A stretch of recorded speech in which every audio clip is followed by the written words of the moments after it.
प्रभा जी, समाज में ऐसे कई उदाहरण आते हैं जिसमें स्वप्रेरित होकर भी धर्मांतरण होते हैं कुछ लोग, लेकिन उसको भी कोशिश ये बताने की होती है कि धर्मांतरण हो रहा है।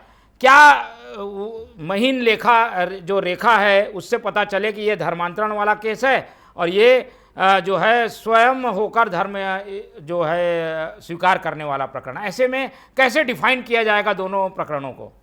देखिए, अभी मैं मोहन जी ये कहना चाहूँगा कि जिस विषय पे अभी हमारे पैनलिस्ट लोगों ने बात की है उस पर मैं एक विषय रखना चाहता हूँ कि राहुल गांधी और के.सी. वेणुगोपाल जो हैं, इनको इतिहास के कुछ पन्ने पलटने चाहिए।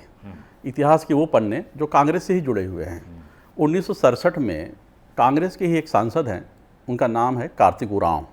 वो झारखंड से आते हैं, अब तो नहीं रहे वो, लेकिन कांग्रेस के कार्तिक उरांव ने जब ये विषय उठाया था 1967 में कि ये जो धर्मांतरित जो हो रहे हैं वनवासी समाज से लोग, उसको डीलिस्टिंग किया जाए और उनकी पहचान की जाए और उनको अलग से समझा जाए कि ये ऐसा क्यों कर रहे हैं। भय और प्रलोभन के आधार पे जो वहाँ पे धर्मांतरण हो रहा है और इस पूरे बेल्ट में जो जा रहा है बस्तर की पट्टी तक, तो मैं ये कहना चाहता हूँ कि राहुल गांधी और के.सी. वेणुगोपाल को पहले कार्तिक उरांव का वो स्टेटमेंट पढ़ना चाहिए जो कांग्रेस के ही सांसद थे और कांग्रेस में रह करके उन्होंने धर्मांतरण के विरोध में पुरजोर मांग उठाई और उन्होंने इसका विरोध किया।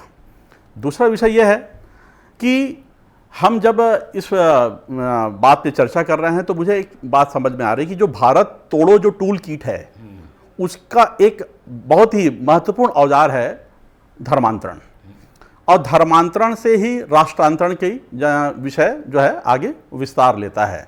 आप ये देखिए, जहाँ जहाँ पे हिंदू समाज कम हुआ है, हिंदू घटा है, वहाँ पे वो देश बटा है।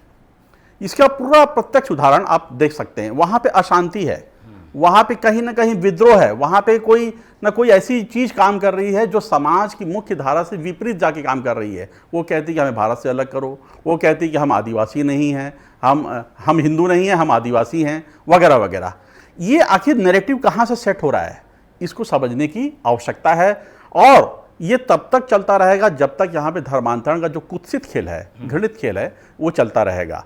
ओरछा की घटना ही केवल घटना नहीं है, ये देखा जाए इसके इतिहास में। जब हम इनको देखते हैं, अपने जिनकी हत्या हो गई थी, अभी चर्चा में भी आपने इस विषय को रखा था, बहुत बड़े प्रवीर चंद भंजदेव, उसके पूर्व कहीं पे धर्मांतरण की बातें नहीं आ रही थी, लेकिन उनकी हत्या के बाद ही धर्मांतरण बस्तर में क्यों तेज हुआ?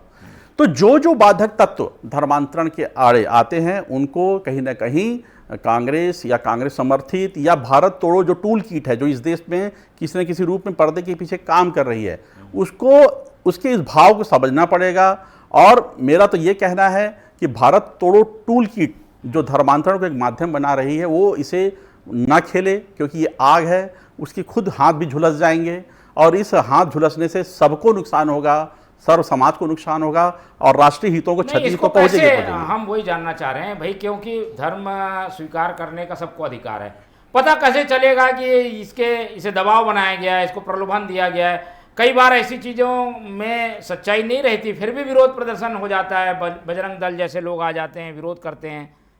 देखिए, उनका विरोध कहीं भी बेवजह नहीं है, कोई भी व्यक्ति बेवजह विरोध नहीं करता है।